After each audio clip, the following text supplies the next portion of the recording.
Okay. I just started the recording. For the people watching the recording, we've been just answering questions, so you haven't missed anything. But now you can all watch me be completely baffled.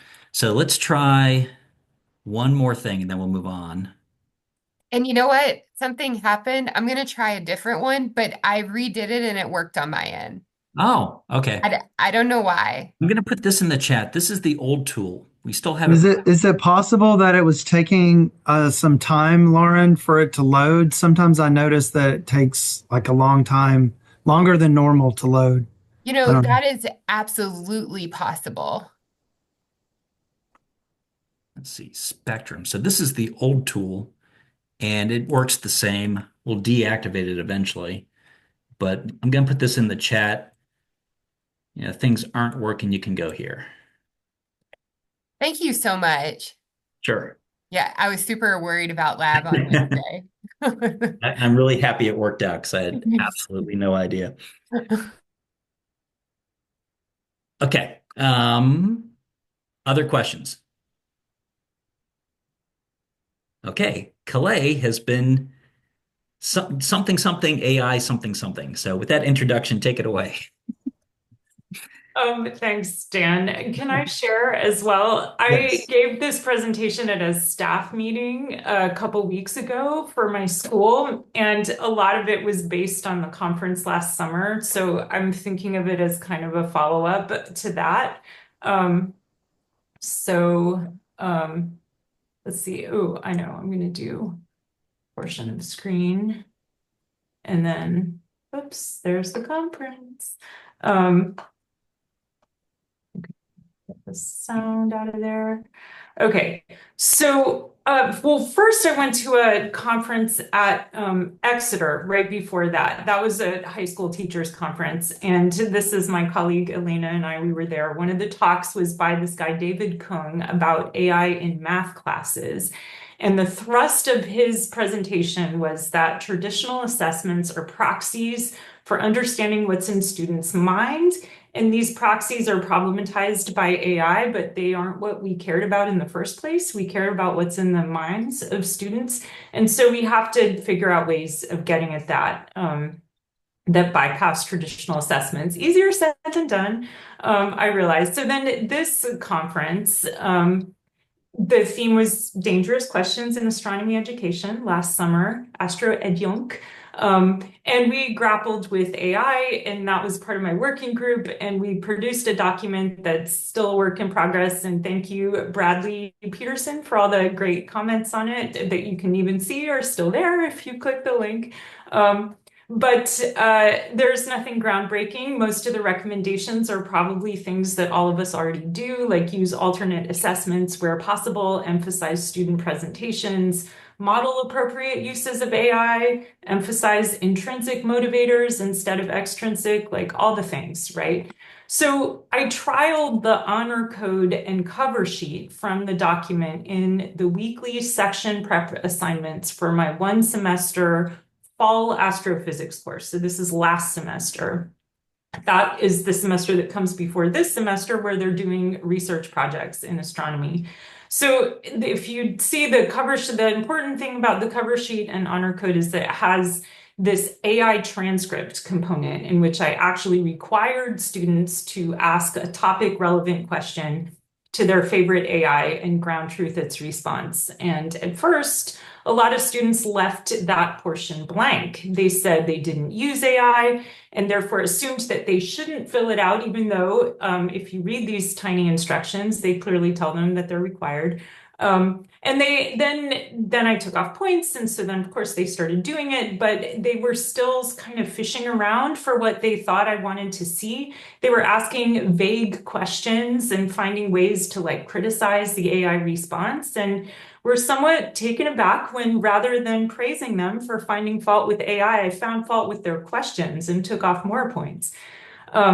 So I should be clear that this section prep, it's intended formatively. It's not worth any significant point values in the first place compared to the summative assessments. And the AI transcript was like a fraction of that very small formative assessment thing. So when I say I took off points, I'm not hurting anyone's grade, but it got their attention, which was my intent, because I've been exhorting them to use AI to genuinely learn something, and they weren't doing that until the points started coming off. Points are the currency of the realm. So I took off points for vague questions, ambiguous questions, questions that weren't related to the topics. An example is at the bottom of the slide, and yes, that really was a question that someone put. Like, it was like they were testing me to see, like, is it really anything goes? So I believe strongly that learning to ask good questions is an important scientific skill. In fact, it's much more important than any of my kind of summative content-specific assessments. But the problem is that what makes a good question is really difficult to pin down in a rubric. Vagueness, ambiguity, relevance are easy to describe, but beyond that, there's plenty of room for students to ask a quick kind of phoning it in type question that has enough appearance of depth to earn points without being meaningful. And at the end of the day, the best question is the one to which the student genuinely wants to know the answer. And a lot of students don't seem to indulge in that kind of curiosity anymore, which is sad, though they'll simulate it if you give them a points-based incentive. But the students who did use this assignment as intended really took flight in ways that exceeded my expectations. And those students surprised me and delighted me and nourished my love of learning and love of science. I hadn't even realized how much I was missing some of that. And I got to think about fun new ideas. It deepened my own understanding of the material. It led me down some fun little side tangents. And a few times I caught AI errors, but there was also a fair amount of just kind of reveling in the topics together with my students. And that's what school's supposed to be about, right? And then a few times there were lots of students asking similar variants of the same question. And then I was like, okay, that needs to be covered differently or more thoroughly or whatever, because they all had the same points of confusion. And so that's useful to me as a teacher, obviously. And their interactions were revealing where their misconceptions were. They helped me improve my explanations. And then the most important advantage was that I got to know my students better. So at that Exeter conference talk at the beginning, we said our goal as teachers is to get inside our students' heads. And this section prep transcript gave me a window into what they're curious about and what captures their interest and why they decided to roll in my class. And then when I wrote rec letters, I could paint a clear picture, evidence from specific examples of like all their passion and genuine curiosity. And I realized that it's possible to know the students better by their questions than it used to be by their answers. But of course, there were downsides also. And of course, the biggest one was time. I didn't put a page limit on what they could turn in because the whole point is to encourage them to give their curiosity free rein. And some of those AI transcripts ballooned into manifestos that were like 10 or more pages long. AI can be really wordy, as we all know. And so that definitely lengthened some of these assignments. And it took a long time to read through them every week. I mean, I didn't read them deeply. I was skimming, of course. But to reap the benefits, I needed to actually engage the same way I was asking the students to do. And a lot of these AI and education initiatives that I think we all have heard about purport to save teachers time, but they do this by like removing that engagement with students as idiosyncratic individuals. And these programs seem to be universally designed by non-educators who don't realize, I think, that connection is kind of what this is all about.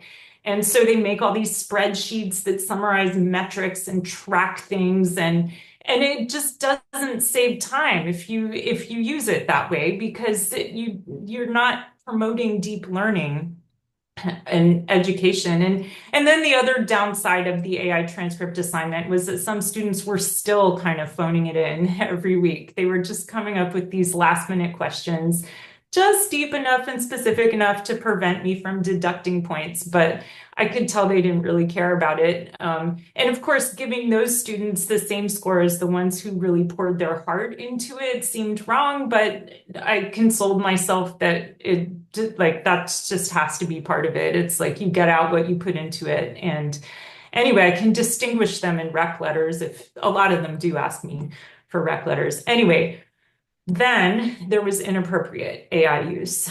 I emphasized, as we all do, probably, I assume, that I need to see an AI transcript on any assignment for which students use AI to help. But the only assignment where they were actually required to use it was the section prep. And many students used it on other assessments without giving me a transcript. And a few times I called students out. I was horrified, as I'm sure we've all been, at students' deteriorating ability to think for themselves.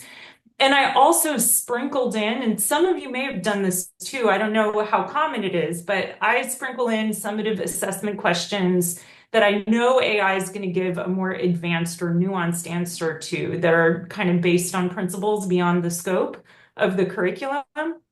And I was dismayed by the large number of students who gave those answers without turning in a transcript, especially since I had poured so much time and thought into working with them to use AI appropriately. And I don't have any solutions to this, and it makes me angry and sad. So we're not going to talk about it. I then went to this other conference. My sort of whole experience is shaped by these conferences. At Stanford, and one of the themes there was leveraging AI in scientific research. AI swept the Nobel Prizes this year. AI drug discovery, machine learning models, all the things. And teaching students to use it is becoming increasingly non-optional for anyone purporting to teach them how to do scientific research, which I'm trying to do this semester. And I use it regularly. I write better code with it, ask questions, figure out how to use data to answer those. And I need students to understand how to use it effectively too. Not only because of its increasing prevalence in scientific fields, but also because the nature of scientific research is to go in different unexpected directions into uncharted territory where the instructor, me, doesn't know the answers. And if I did know the answers, it wouldn't be scientific research. So I am inevitably going to fail them. And when I do, students need the knowledge and freedom to use all possible resources at their disposal to attack the unknown. So I try to model this by showing them my conversations with ChatGPT as part of my feedback for their assignments. And this is one of the poster feedback I gave one team.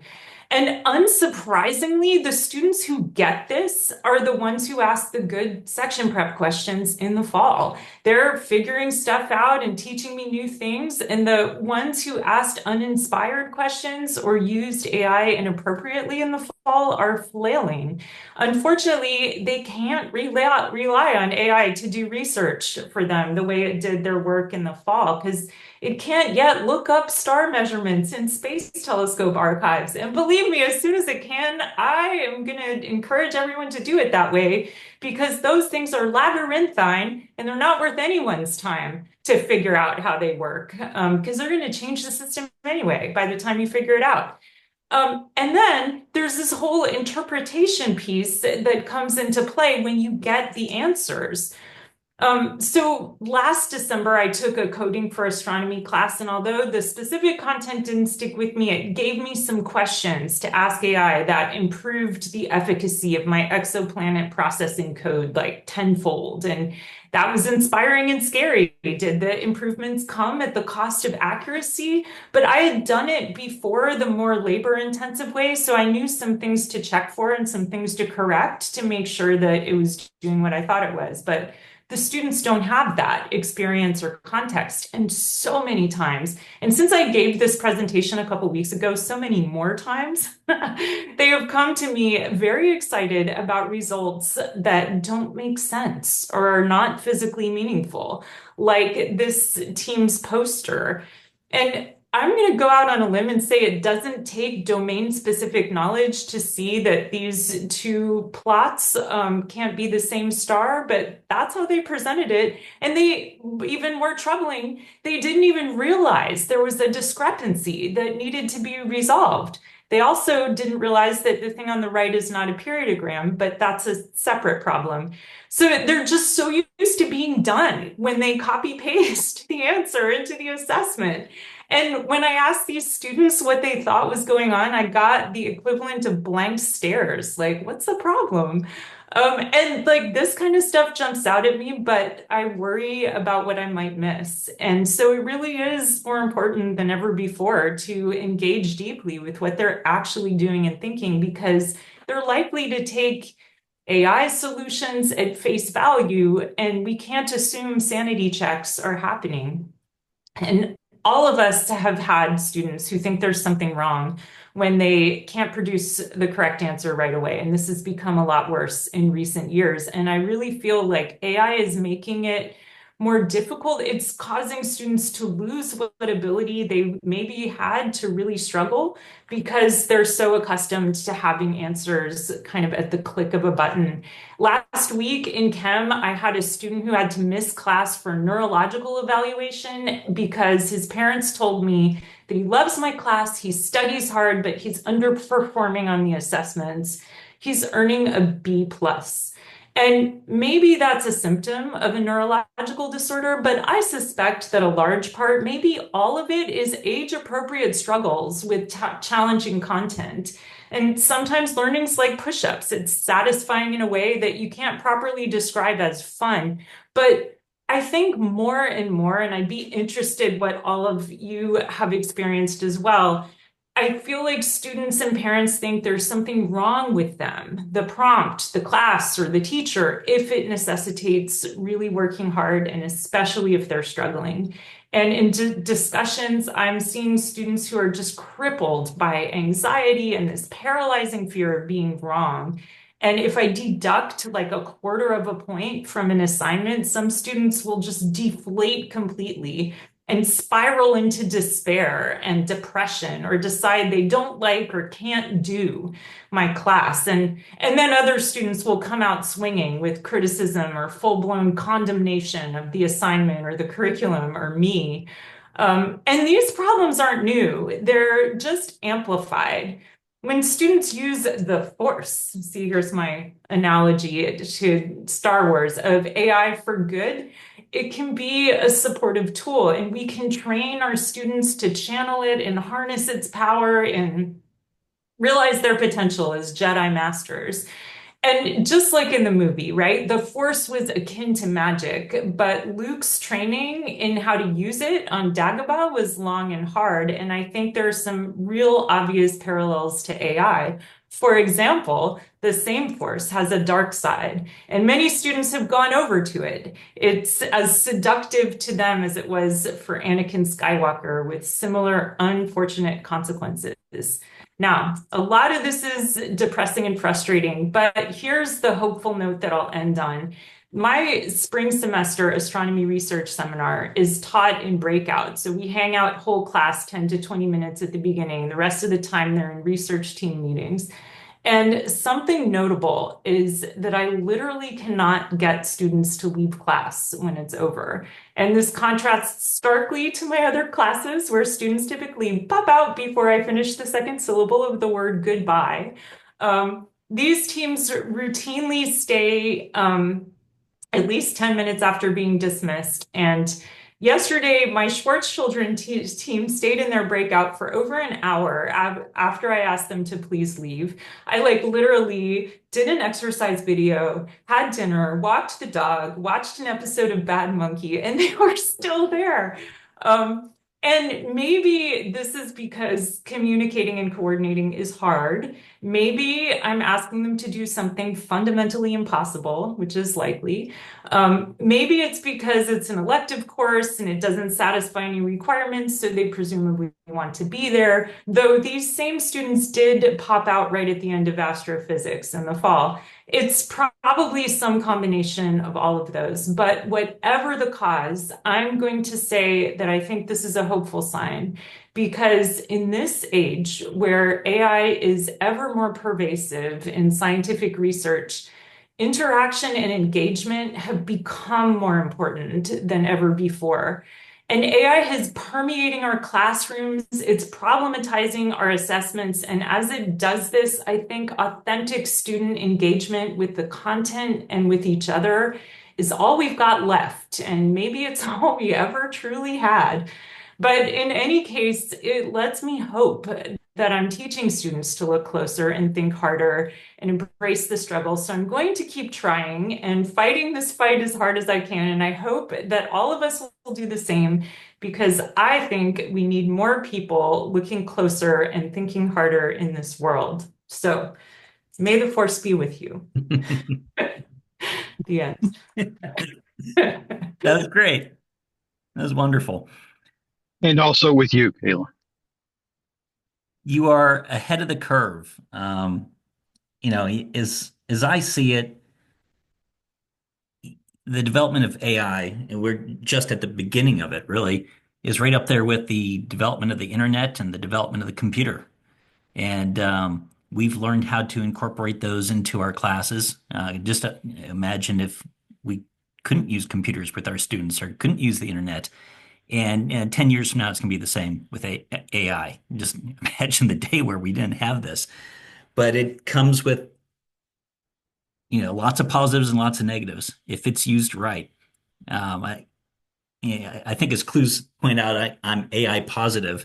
I've loved uh, chat, and I've been an active user since it came out, and a proactive user. If you want to learn a new topic, like I've wanted to learn cosmology. Yeah, I took a cosmology course as a grad student, but I'm doing a little bit of research in it, and I'm trying to absorb the field. I don't want to go to my colleagues and pepper them with 3 days straight of stupid questions, embarrassing myself and wasting their time.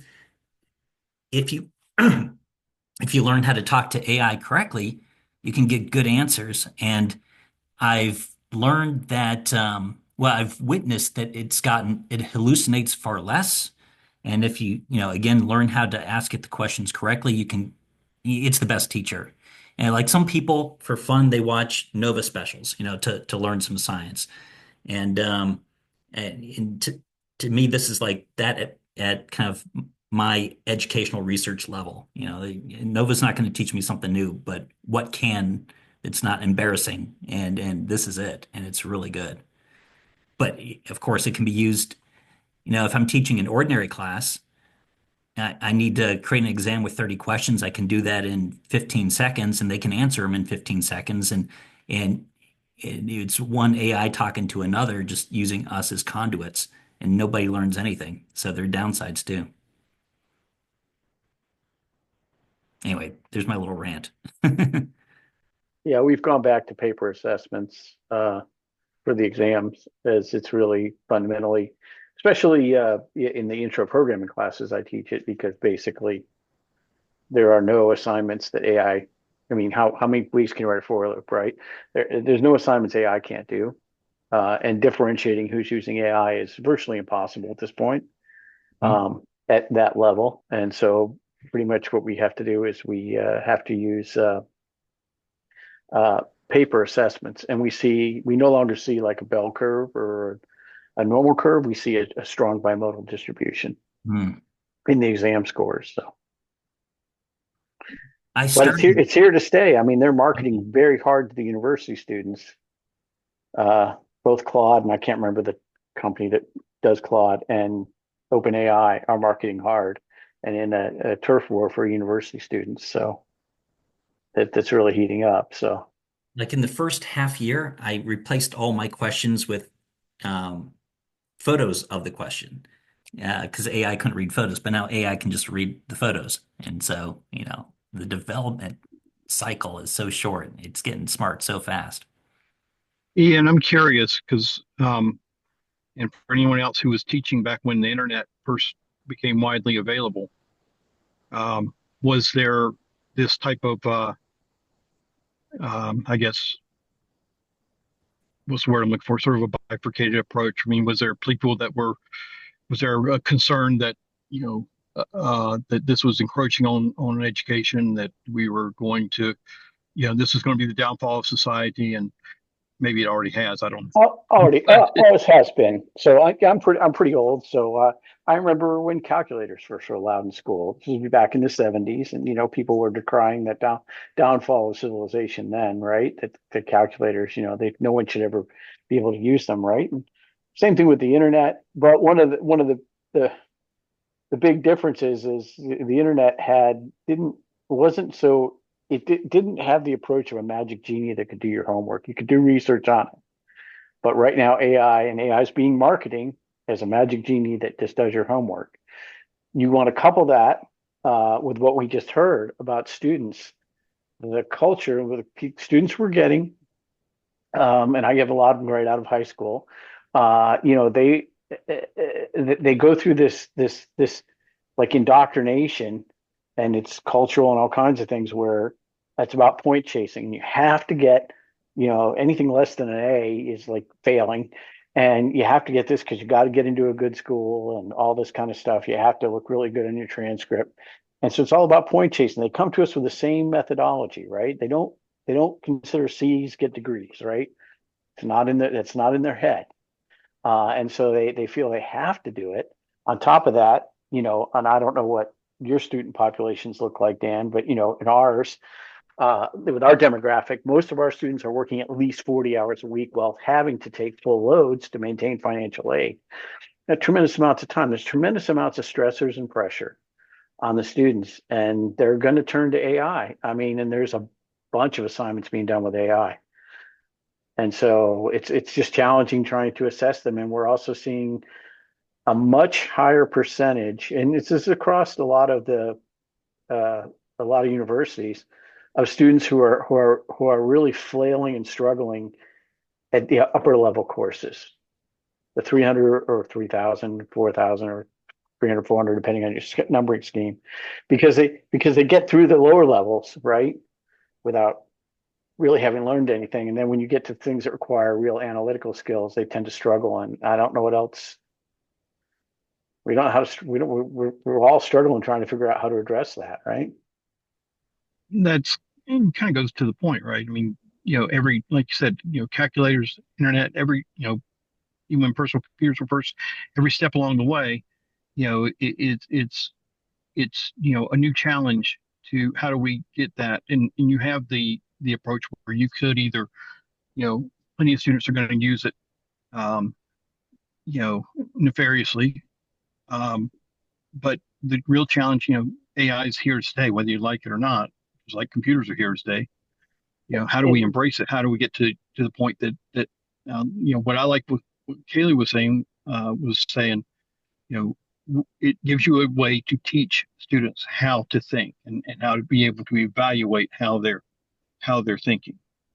Well, let me try to bring it back around to the meeting, because one of the things that we're trying to do a lot, and it's a big pillar at our school, is experiential learning, like Skynet, because that is one of the things that you can't tell AI to go out and enter your Skynet observation and enter the information in the graph for you. You're actually doing things. And if you try to structure the activities, which I know Dan has tried to do, those are actually the kind of activities where you have the potential to actually have students learn something and have students interpret the results.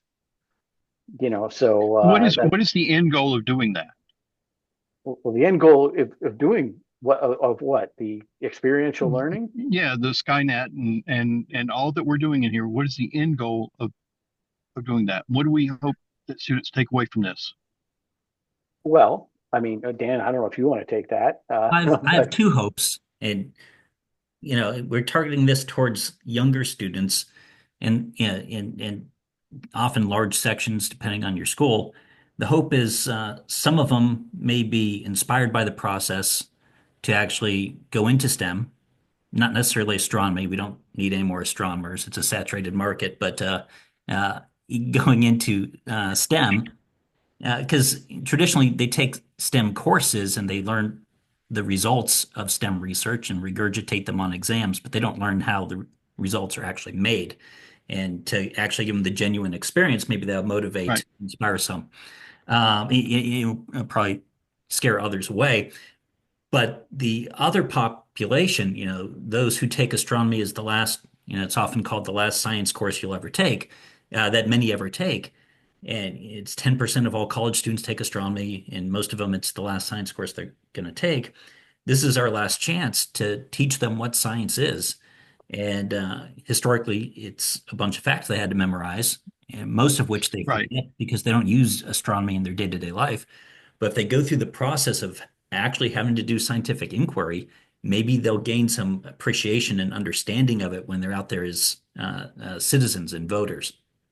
And so what we've always done is we've taken, the whole point of learning foundations of basic classes and content is simply to give you enough resources so that when you encounter the unexpected, so when you see something new, in whatever field you're in, you can have enough information to be able to relate it back to something and make a, a judgment, and hopefully be able to find new information and be able to think. So ultimately, that's what we're trying to do. That's the fundamental goal, is teaching kids how to think. And, so it's not a matter of ooh, AI bad. It's not inherently good or bad. It's just another tool to use. And And it another can be thing, leveraged in either way. yeah, and another thing about it is those who know how to use it well will be at a distinct advantage in the job market. The fact that they're using it to cheat means that it can do stuff that very quickly that couldn't be done before, and that's useful in all sorts of non-cheating applications out in the actual marketplace. People will be hired for their ability to use AI and to be on top of this technology, just like a whole I, th- generation of programmers were hired. I Um, think, and Clay may emphasize this, but people probably think that AI is like, is portraying a magic wand. You can just go in and get any answer you want and any piece of information, and it can do anything. It's not the case. You have to be able to know how to get the information that you want, that you need, and be able to leverage it in a way, how to leverage it to get that information. Yeah, let me just throw this in too for as far as capabilities for AI. I saw Bill Gates talking about how there'll only be a need for people to work 2 days a week and with AI, and I got a big laugh out of it because I am old enough to remember, again, going back to the late 70s, because I'm old, right? Is that there was the big topic of discussion back then was the upcoming leisure crisis and the I fact that remember reading about this recently. Yeah. the computers, well, I remember when it was actively being discussed, they said that's the business to be in. You should go into that business because with computers, people are only going to need to work 3 days a week. So whenever I tell that anecdote, like in our staff meetings or whatever, I ask people, how's that working out for you, that only having to work 3 days a week thing with computers? So, mhm. it's, yeah, it people tend to way overestimate short-term progress and underestimate long-term progress. So I'm sure it'll So, change the way we do things. yeah, it won't necessarily. I mean, there's always the possibility that it becomes so smart and does everything that humans have nothing left to do, right? But that's more sci-fi at this point. But it will change the market, just like Oh, automation absolutely. removed so many jobs from people typically with less education. AI is going to attack the other side. It's going to eliminate jobs that were held by people with more education, and they're going to encounter the same kinds of problems that historically, we're seeing the effects of in society now in all sorts of ways. And scary times ahead, I think, but also very interesting.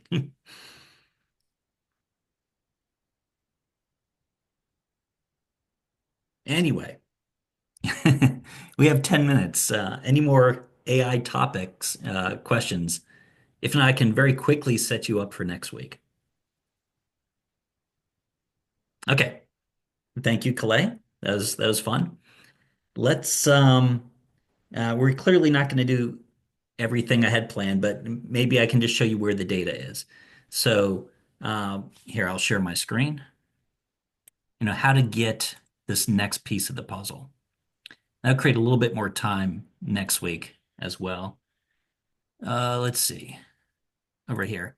So this is where we left off. We learned how to combine LRGB and narrowband into a single image, learned the astrophotography skills. And there's a little bit more that we want to put into this image, and that's infrared layers.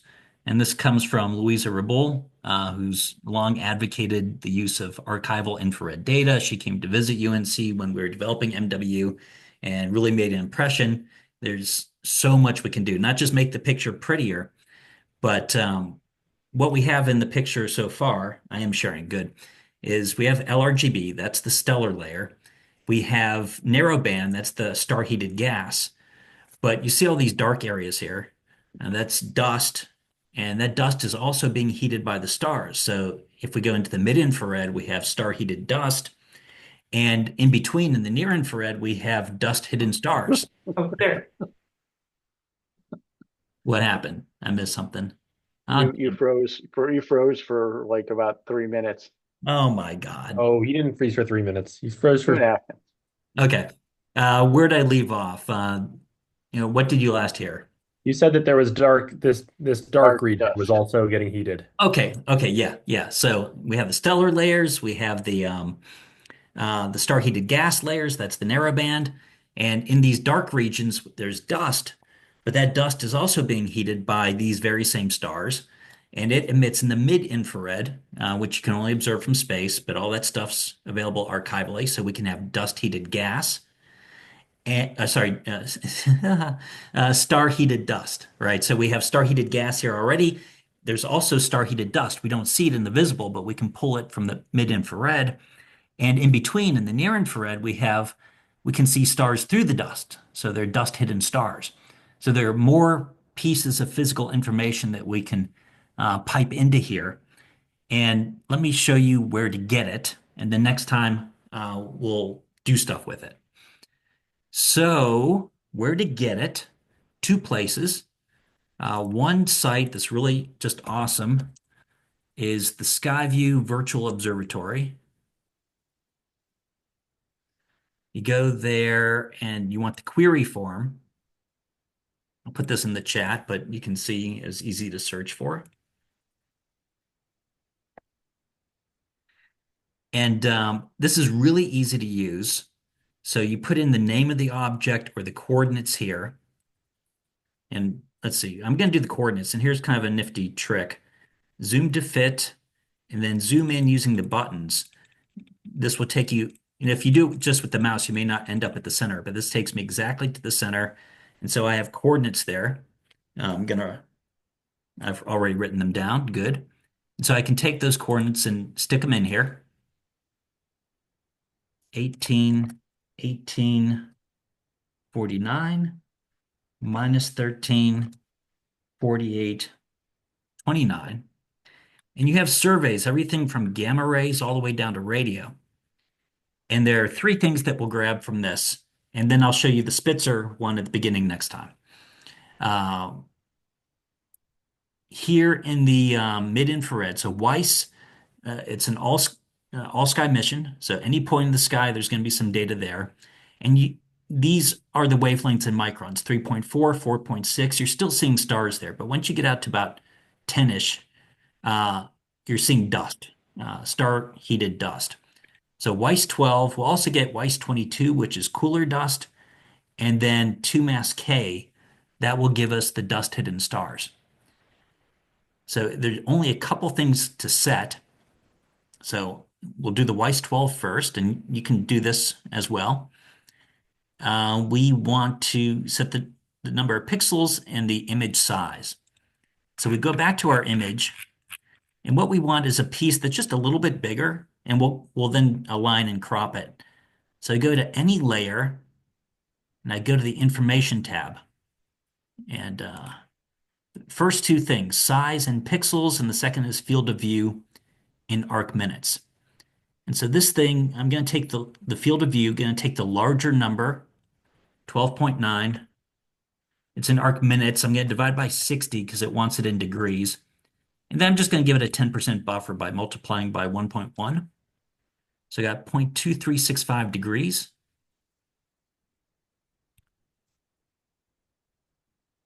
And then for image size, I'm going to do the same thing. Oh, we're going to use AI next week, by the way. Um, Image size, this thing, on the long axis is 1758 pixels. Going to boost that by 10%, 1934. It has to be an integer for this interface. Okay. So I'm telling you that I want Weiss 12 micron in the mid-infrared, this many pixels covering that much of the sky. I submit the request. And it only takes a moment. It may be really big.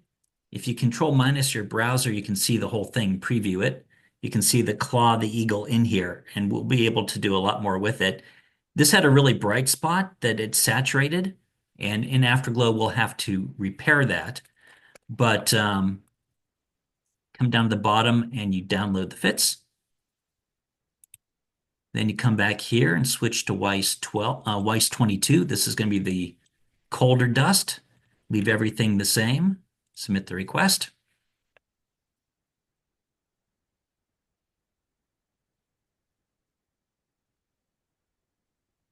Okay, no tears in that one.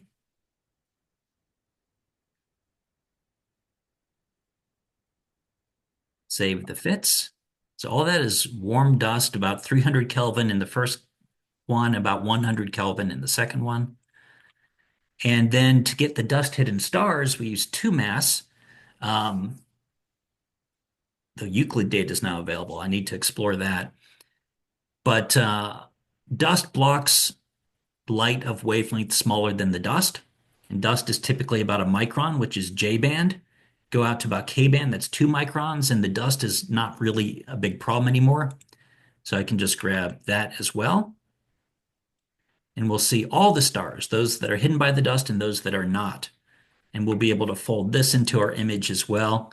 If we're imaging a nebular region with lots of dust, we'll see the dust hidden stars. You grab that, and then you'll upload those into Afterglow. And so here is the Weiss, and we'll learn how to correct that. There's the tear. The Weiss 12, here's the Weiss 22, a little bit blurrier, longer wavelength gets blurrier all the way until the radio that's super blurry. Here's the K band. And these files are not super big. The Spitzer files can be much larger. And if Spitzer is available, we'll use that instead of Weiss, because here I'll show you the Spitzer data. Much better. Here's Spitzer 8 micron, really great. The resolution matching our optical images. So if available, we'll use that. Thing is, Spitzer doesn't observe the whole sky, just certain pointed regions. So it either has stuff you can use or it doesn't. I'll show you how to get that next time. Pause for a second. Any questions on using the skyview interface? You can use it for all sorts of things. We come back and use it a couple times in the course.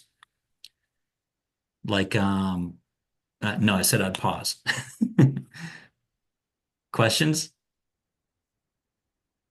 Okay, it's a great resource for pulling in invisible light data that we can build into our image.